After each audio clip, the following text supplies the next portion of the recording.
What the hell do you do when you're worth $12 billion, but you can't stop your own goddamn kid from screaming? That's the question pounding in Julian Croft's head, a jackhammer of shame and rage. He's sitting in seat 1A on a nonstop flight to Geneva, the plush leather sticking to his skin, his face a mask of crimson fury and utter humiliation. His 8-month-old son, Leo, is in the middle of a 3-hour, full-throated, ear-splitting meltdown, and every single soul on this plane looks like they're about to form a lynch mob with Julian as the guest of honor. Have you ever been in that spot? Trapped, helpless, with hundreds of eyes burning into you, judging you? Let me know in the comments below, and while you're at it, smash that like button and subscribe, because you are not going to believe the insanity that happens next. Julian had tried everything. Fucking everything. He'd walked the aisles until his legs ached, bouncing Leo with a rhythm that felt more like a panic attack than a soothing motion. He'd offered bottles of designer German formula, which Leo rejected like poison, spraying the milky liquid across Julian's $7,000 Brioni suit. He'd changed diapers in a bathroom the size of a coffin, a claustrophobic hell that left him sweating and fumbling with tabs and wipes. He even tried playing a Brahms lullaby through his noise-canceling headphones, pressing them against Leo's tiny, furious head. Nothing. The screams just got louder, sharper, a relentless sonic assault. The other first-class passengers weren't even hiding their contempt anymore. He could feel their glares, each one a silent indictment. You and your screaming fucking brat are ruining this for everyone. The flight attendants had offered their useless, syrupy suggestions, their plastic smiles barely concealing their own desperation. Even the goddamn pilot had made a snide announcement about ensuring a tranquil environment for all our guests, a little piece of passive-aggressive bullshit aimed directly at Seat 1A. That's when the impossible happened. A kid, couldn't have been older than 17, emerges from the curtain separating the cattle class from the kings. He's a black kid from the Bronx.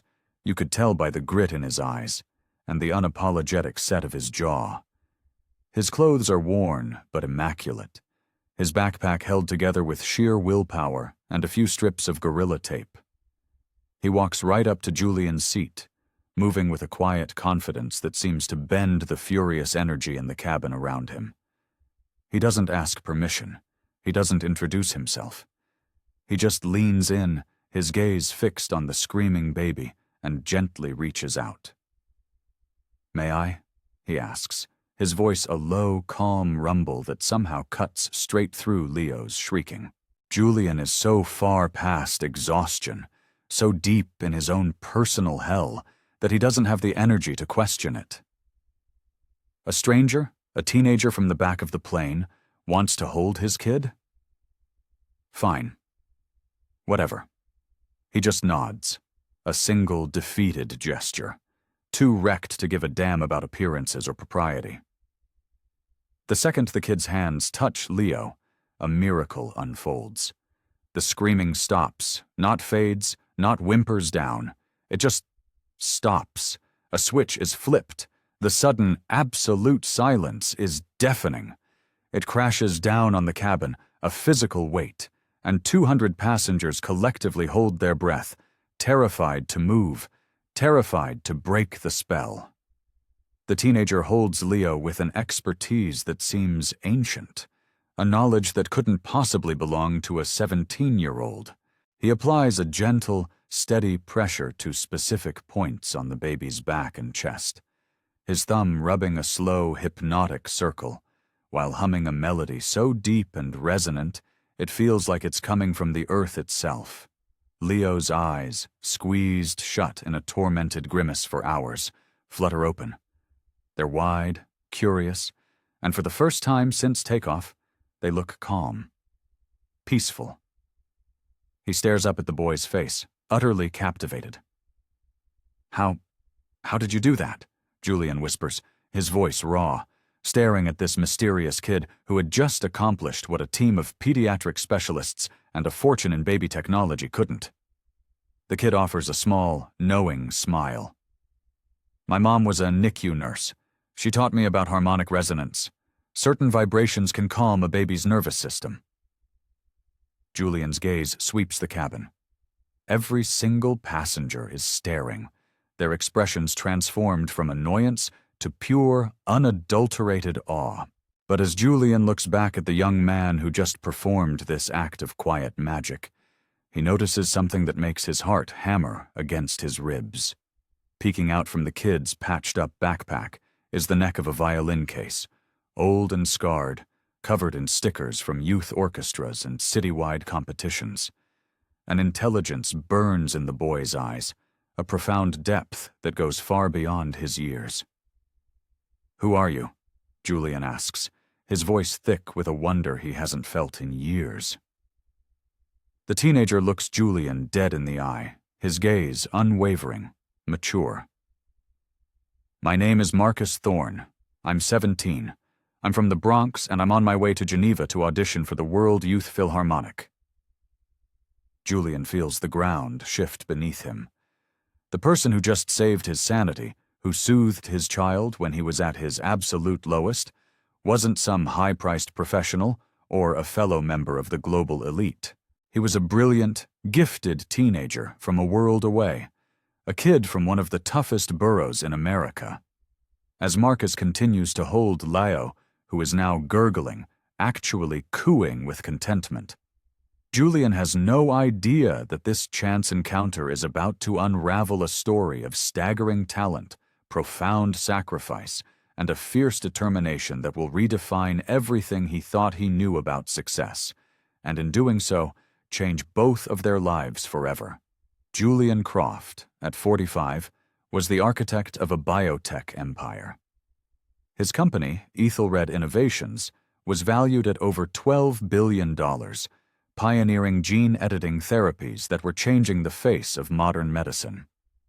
He was on his way to Geneva for a keynote address at a global genetics summit, a speech that would solidify a multi-billion-dollar European partnership. Ordinarily, Julian flew alone, his time in the air a hyper-productive bubble of encrypted calls and strategic planning. But this trip was an anomaly. His wife, Eleanor, was back in New York, dealing with a sudden and serious family illness. "I can postpone the summit, Elle," Julian had insisted, watching her pack a frantic bag. "Absolutely not," she'd said, her voice firm, unwavering. "This deal is the culmination of a decade of your work. Take Leo with you. It'll be an adventure. How hard can it be for 5 days?" Famous last words. He'd tried to hire a top-tier travel nanny, the best the city had to offer. But a sudden case of appendicitis had taken her out of commission 12 hours before the flight. With no time to vet a replacement, Julian found himself boarding the Swiss Air flight with an 8-month-old, a diaper bag overflowing with gear he didn't understand, and a schedule packed with meetings that would determine the future of his company. For the first 2 hours, it was a dream. Leo slept in the first-class bassinet, a perfect tiny angel. While Julian finalized the key points of his speech, he'd actually allowed himself to think Eleanor was right. How hard can it be? Then Leo woke up, and all hell broke loose. The screaming began as a confused cry and quickly escalated into a full-blown, rage-filled shriek. Julian's carefully constructed confidence shattered. He tried the bottle Eleanor had packed. Leo thrashed his head back and forth, knocking it from Julian's hand, his cries intensifying. He tried the diaper change in the cramped lavatory, a nightmarish ballet of flailing limbs and his own clumsy, sweaty hands. Leo just screamed louder. He paced the aisle, bouncing and shushing, feeling the burn of judgment from every direction. The flight attendants offered their useless platitudes. "Sometimes they just need a good cry," one offered with a pained smile. "Have you tried the white noise function on the entertainment system?" another suggested, as if the sound of a digital waterfall could quell this tiny demon. Nothing worked. Leo screamed with a primal force, a sound of pure, untempered misery. As the third hour began, The atmosphere in first class turned toxic. In seat 2B, a famously cantankerous hedge fund manager, Bartholomew Finch, was sighing with theatrical loudness, pointedly tapping his Patek Philippe watch. "This is precisely why infants have no place in a premium cabin," Finch grumbled to his companion, loud enough for the entire section to hear. Across the aisle, a young tech influencer, her face a mask of Botoxed disdain, was furiously typing on her phone, no doubt live-tweeting the horror of her ruined flight. "Some people have zero consideration," she announced to her assistant. "If you can't control your spawn, you shouldn't fly commercial." Julian felt a hot flush of shame and anger creep up his neck. These were his people, his peers, the titans of industry, the global elite. He expected better, a modicum of understanding, but their judgment felt like acid, burning away the last of his composure. The worst part was his own crushing inadequacy. He could command a boardroom of sharks, he could decipher complex genomic sequences, he could bend markets to his will, but he couldn't comfort his own child. The realization was a cold, hard knot in his stomach. Every one of Leo's desperate wails felt like a personal accusation, highlighting a profound failure that his billions couldn't fix. He wasn't just panicking about the flight anymore. His mind raced ahead to Geneva. He had 5 days of wall-to-wall meetings, dinners with investors, and the most important speech of his career. How could he possibly manage that with a baby who was clearly miserable and inconsolable? His entire European expansion, the legacy of his life's work, felt like it was about to be sabotaged by an 8-month-old. Meanwhile, 12 rows back, in the dim light of the economy cabin, Marcus Thorne had been listening to Leo's cries with a growing sense of clinical empathy. He was traveling to Geneva on a ticket paid for by bake sales at his church, a car wash organized by his orchestra mates, and the collected spare change of his neighbors. The audition for the World Youth Philharmonic wasn't just an opportunity, it was a lifeline. It was his only shot at a full scholarship to Juilliard, a chance to escape the gravity of his circumstances and reshape his family's future. Marcus lived in a cramped 2-bedroom apartment in the Bronx with his mother, his grandmother, and his 2 younger sisters. His mother, Elena, worked back-to-back shifts as a nurse, a quiet warrior armed with compassion and exhaustion. 2 years ago, his youngest sister, Sophia, was born 3 months premature, a tiny, fragile thing who spent her first 4 months in the NICU. Elena couldn't afford to take much time off, so Marcus had spent countless hours at the hospital, sitting by Sophia's incubator, watching his mother work her quiet magic. He learned to read the monitors, to understand the subtle language of infant distress. He saw his mother use non-medical techniques, the power of her touch, the specific cadence of her voice, the deep, calming hums she would use to regulate a baby's heart rate. "It's about resonance, mijo," she'd explained. "Everything in the universe has a frequency: fear, pain, peace.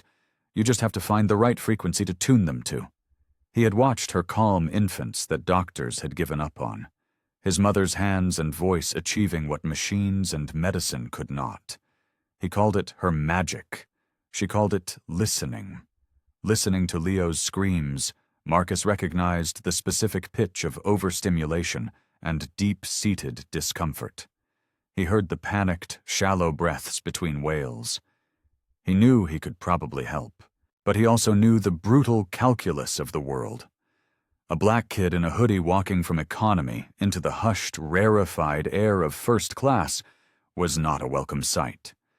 He would be seen as a threat, a problem, a charity case. He had felt the sting of that prejudice 1,000 times in his 17 years. People saw his clothes, his skin, his address, and they stopped seeing him. For 2 hours, he wrestled with himself. He pulled out his sheet music, the well-worn pages of Bach's Chaconne, and tried to lose himself in the familiar patterns, preparing for the audition that held his entire future in its grasp. But Leo's cries were a magnet, pulling his focus, tugging at the empathy his mother had instilled in him. Finally, his compassion won out over his fear. He carefully put his music away, stood up, and started walking toward the front of the plane, ignoring the suspicious glances from the passengers around him. A flight attendant with a strained smile intercepted him at the curtain. "Can I help you, sir?" she asked, her tone a perfect blend of professional politeness and gatekeeping suspicion.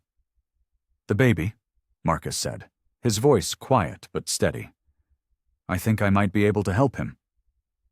The flight attendant's skepticism was palpable. "Are you a relative of the family?" "No, ma'am," Marcus replied, his posture respectful but firm.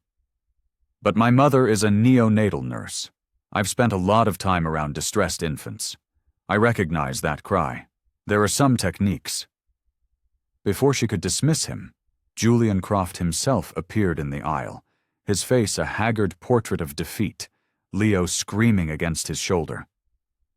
"I heard someone say they could help," Julian pleaded, his usual authority stripped away, leaving only the raw desperation of a father at the end of his rope. Marcus took a deep breath. This was the moment. "Sir, my name is Marcus Thorne," he began, his voice cutting through the noise. "I know this is unorthodox, but my little sister was a preemie. I learned some things about calming techniques, about harmonic resonance. I think your son is overstimulated and in distress. The bouncing and the noise are probably making it worse." Julian stared at Marcus, really seeing him for the first time. He saw the sharp intelligence in the kid's eyes, the quiet confidence in his stance, and beneath it all, a genuine, unvarnished empathy for his son. Julian was so far past caring about protocol, he would have accepted help from a talking chimpanzee. "What kind of techniques?" he asked, his voice cracking. "It's about steady pressure and low-frequency sound," Marcus explained, his tone becoming almost clinical. "It helps regulate their parasympathetic nervous system. It's not about distracting them. It's about grounding them." Julian looked around the cabin, at the sea of expectant, judgmental faces, and then he made the decision that would pivot the axis of his world. "Please," he said, his voice breaking as he held Leo out toward Marcus, "if you can help him. Please." What happened next felt like it defied the laws of physics. The moment Leo was in Marcus's arms, the storm began to subside. Marcus didn't rock or bounce him. Instead, he held him securely against his chest, one hand spread firmly across Leo's back, the other supporting his head. Then he began to hum. It wasn't a melody, not really. It was a single, low note, a resonant baritone hum that seemed to vibrate through Marcus's entire frame and into the baby's. It was the sound of a cello, of a Tibetan singing bowl, of the earth turning on its axis. "Babies in distress have a chaotic heart rhythm," Marcus explained in a near whisper. "The constant, steady vibration helps their own rhythm find a pattern to lock onto. It's called entrainment." Leo's screams tapered off into whimpers, the whimpers into hiccups, and the hiccups into a profound, bone-deep silence. The entire cabin was frozen, watching this kid from the Bronx work a miracle. Leo's eyes, red and swollen from crying, blinked open and focused on Marcus's face, his tiny body melting into the boy's embrace. "Where did you learn that?" Julian whispered, completely mesmerized.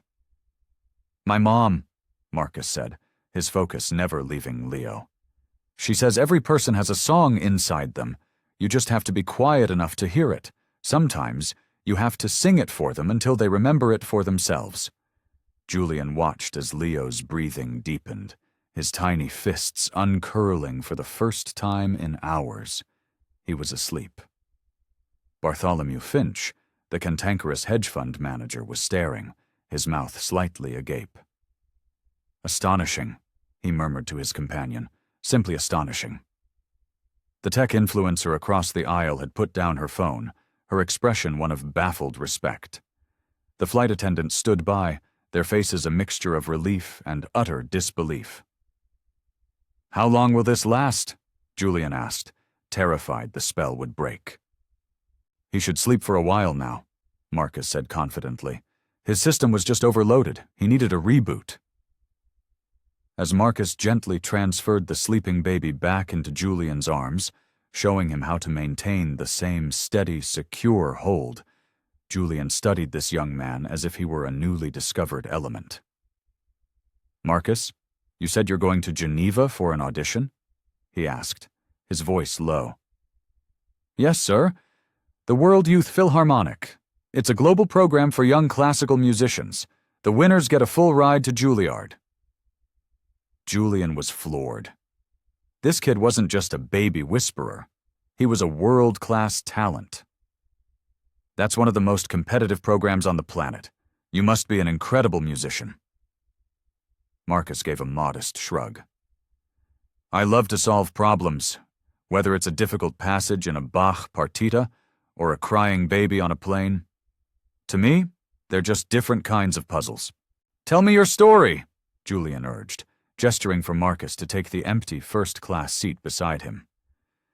Marcus hesitated for a second, then sat, looking both out of place and perfectly at home. "There's not much to tell. I started playing on a school violin when I was 6. My teacher, Mr. Dubois, said I had a gift. He gave me private lessons for free for years." Marcus's eyes lit up as he spoke. "My school's music program got cut, so I practiced in the stairwell of my building. I learned everything I could from YouTube videos and old records from the library." "How did you get the money to fly here?" Julian asked, though he was beginning to guess the answer. Marcus's expression grew serious. "My whole neighborhood chipped in. My pastor passed the plate at church. The guys at the barbershop put out a jar. My mom's co-workers donated their overtime pay. They all believe in me." Julian felt a profound sense of awe. Marcus wasn't just carrying his own dreams on this flight. He was carrying the collective hope of an entire community, people who had given from the little they had to launch him toward his future. Have you ever bet everything on one single moment? That one chance that could change your life forever? I want to hear about it. Drop your story in the comments. And don't forget, if you're finding this story as incredible as I am, hit subscribe so you don't miss the conclusion. "What happens if you get in?" Julian asked. "A full scholarship, living stipend." "Everything," Marcus replied, his voice filled with a quiet, steely resolve. "It means I can focus on my music. It means my mom won't have to work double shifts anymore. It means I can come back and build a real music program for the kids in my neighborhood." Julian knew, in that moment, that he was in the presence of something truly extraordinary. Not just raw talent, but a depth of character and a clarity of vision that could, with the right support, change the world. But he also saw the crushing weight on the boy's shoulders. One audition, one performance would decide it all. As Leo continued to sleep, a perfect, peaceful weight in his arms, Julian made a decision that would send ripples through the rest of his life. "Marcus, I have a proposition for you," he said, his CEO brain kicking into high gear. Marcus looked at him, his expression curious but guarded. "What kind of proposition, sir?" "I'm in Geneva for 5 days of the most important meetings of my career. As you've witnessed, I am catastrophically unprepared to care for my son." Julian paused, letting the weight of the statement hang in the air. "I want to hire you, for the next 5 days. Be my son's caregiver. I'll pay you $500 a day, put you up in the suite adjoining mine at the hotel, and arrange for a private car to take you to and from your audition and any practice sessions you need." Marcus's eyes went wide. $500 a day? Sir, that's more than my mom makes in a week."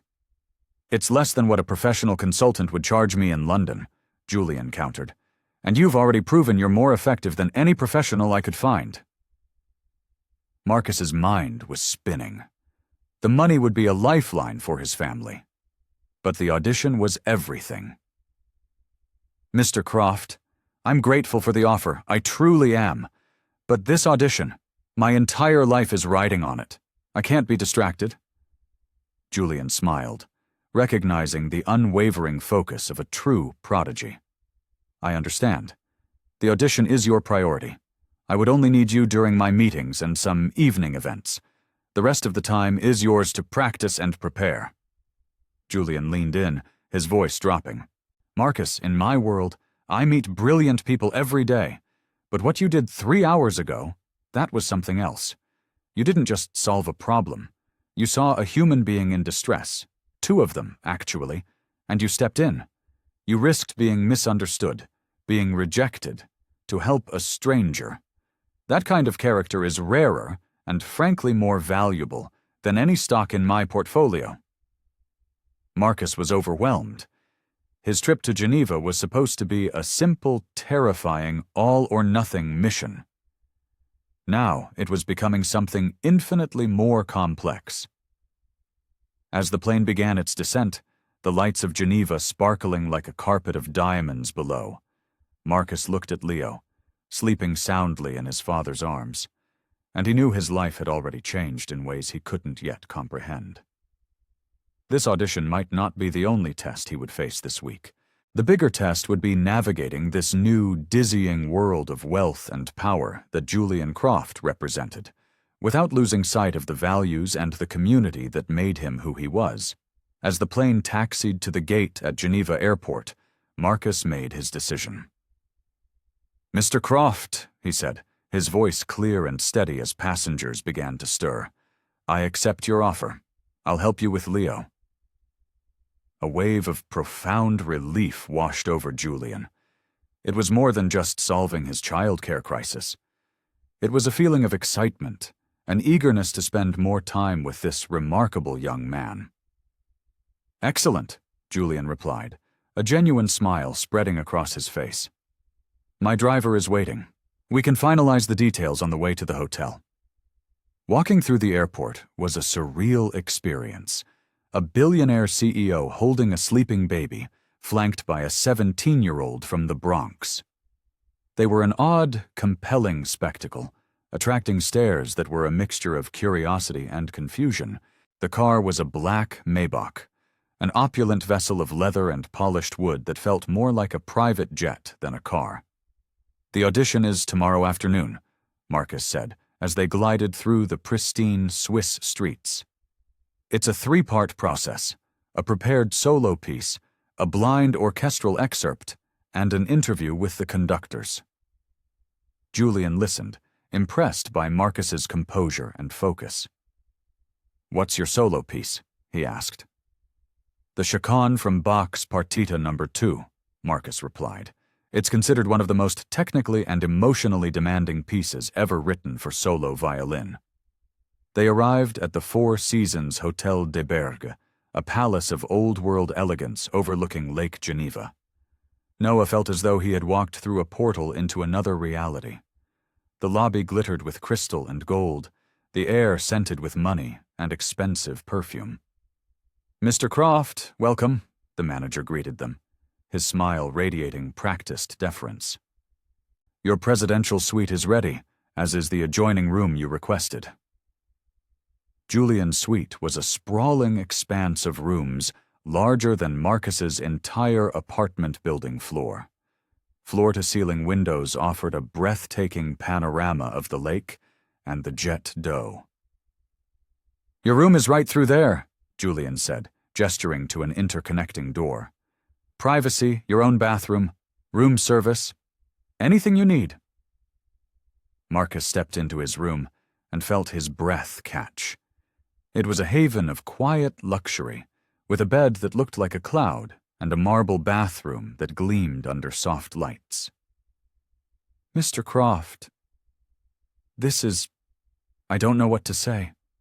Why are you doing all this for me?" Julian was gently placing Leo into a crib the hotel had provided. "Marcus, I've built my career on one skill above all others: pattern recognition. I recognize talent, I recognize character, and I recognize drive. What you demonstrated on that plane wasn't just a fluke. It was a combination of empathy, intelligence, and courage. He paused, his expression turning serious. But there's more to it. You remind me of me. Marcus looked at him, confused. Sir?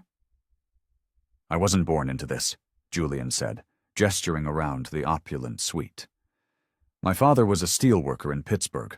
My mother was a seamstress. I got out on a scholarship.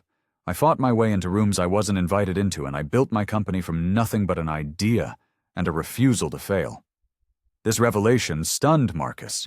He had built a fortress of assumptions around Julian Croft, the billionaire. Now, that fortress was crumbling. The difference, Julian continued, his voice softer now, is that a few key people opened doors for me along the way. They saw something in a hungry kid from the wrong side of the tracks and took a chance. I've always told myself that if I ever had the chance, I'd pay it forward. The next morning, the day of the audition, the air was thick with nervous energy. Julian had a 10 a.m. meeting with a consortium of German investors. Leo usually naps around noon for about 2 hours, Julian explained, over a breakfast of croissants and berries that cost more than Marcus's weekly grocery budget. That should give you a solid block of time to warm up and get centered before you have to leave. Marcus was grateful, but he also found that taking care of Leo was a welcome distraction. The baby's simple, immediate needs grounded him, pulling him out of the spiraling vortex of his own anxiety. He played his violin for Leo, not the ferocious chaconne, but simpler, sweeter melodies. Leo watched, mesmerized, his little hands clapping with delight. The audition was held at the Conservatoire de Musique de Genève, a hallowed hall that had hosted some of history's greatest musicians.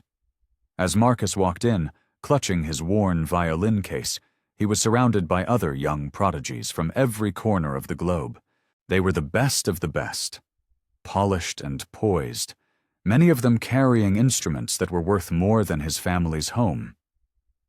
The intimidation was a physical force, pressing in on him. But then he remembered Julian's words. You earned your place here. He thought of his mother, his neighborhood, and the impossible weight of their belief in him. He wasn't just playing for himself, he was playing for all of them. When his name was called, he walked onto the stage, the lights hot on his face, the panel of judges a row of shadowy, inscrutable figures in the darkness. He took a breath, raised his violin, and began to play. The first notes of the chaconne filled the hall, a sound of such raw, aching beauty that one of the judges physically flinched. Marcus wasn't just playing the notes, he was telling a story of struggle, of sorrow, of a desperate, defiant hope. He poured the grit of the Bronx, the exhaustion in his mother's eyes, the fierce love of his community, and the quiet miracle in the sky with a crying baby into the music. He played with a maturity and emotional depth that was staggering. He was no longer a 17-year-old kid at an audition. He was a conduit for something ancient and profound. When the final note faded into the vast silence of the auditorium, he stood, breathing heavily, his entire body trembling with the aftershocks of the performance. For a long moment, there was only silence. Then, the head judge, a legendary and notoriously stern German conductor, slowly stood up and began to applaud. Marcus returned to the hotel in a daze, unsure of what had just happened. He found Julian on a conference call, pacing the living room of the suite. Julian ended the call abruptly the moment he saw him. "How did it go?" he asked, his eyes searching Marcus's face. I think it went well," Marcus said, his voice distant. "I played the best I've ever played in my life." He didn't know it yet, but Julian had made a call of his own that afternoon. He had called an old friend from his university days, who now sat on the board of the Philharmonic. He hadn't asked for a favor. He had simply said, There is a young violinist auditioning today named Marcus Thorne. I am not asking you to influence the judges, only to ensure they listen with their whole hearts. He is, without exaggeration, a once-in-a-generation talent. That evening, as Marcus fed Leo his dinner, his phone rang. It was an unknown Swiss number. His heart hammered against his ribs as he answered. It was the German conductor. "Mr. Thorne," the man's voice boomed through the phone. "The committee has made a unanimous decision. We would be honored if you would accept the first chair violin position in the World Youth Philharmonic, and Juilliard has followed our recommendation. They are offering you a full 4-year scholarship." Marcus dropped the spoon. Tears welled in his eyes, hot and sudden. He looked across the room at Julian, who was watching him with a knowing smile, holding a sleeping Leo. The journey wasn't over. It was just beginning. A few days later, as they prepared to fly back to New York, their lives were irrevocably altered. Marcus was no longer just a kid from the Bronx with a dream. He was a recognized prodigy with a future paved in gold. Julian was no longer just a ruthless CEO. He was a mentor, a patron, a man who had rediscovered a part of his own humanity 30,000 feet in the air. "You know what's funny?" Marcus said, looking down at Leo, who was happily nestled in his arms. "This all happened because of a screaming baby, a simple act of just trying to help." Julian nodded, his gaze thoughtful. "That's the secret, isn't it? The universe doesn't reward ambition. It rewards compassion. You never know which door will open when all you're trying to do is the right thing." As their plane took off from Geneva, leaving the pristine city behind, Marcus looked out the window and smiled. The kid from the Bronx who did the unthinkable by calming a billionaire's baby had discovered the most unthinkable thing of all: that a single act of kindness could be the most powerful song in the world, a melody that could quiet any storm and open any door. The crying had stopped. The audition was won. And the future stretched out before him, a symphony of infinite possibility he had never dared to imagine. An act of kindness that changed everything. It just goes to show you that the best things in life happen when you least expect them. What did you think of Marcus's and Julian's story?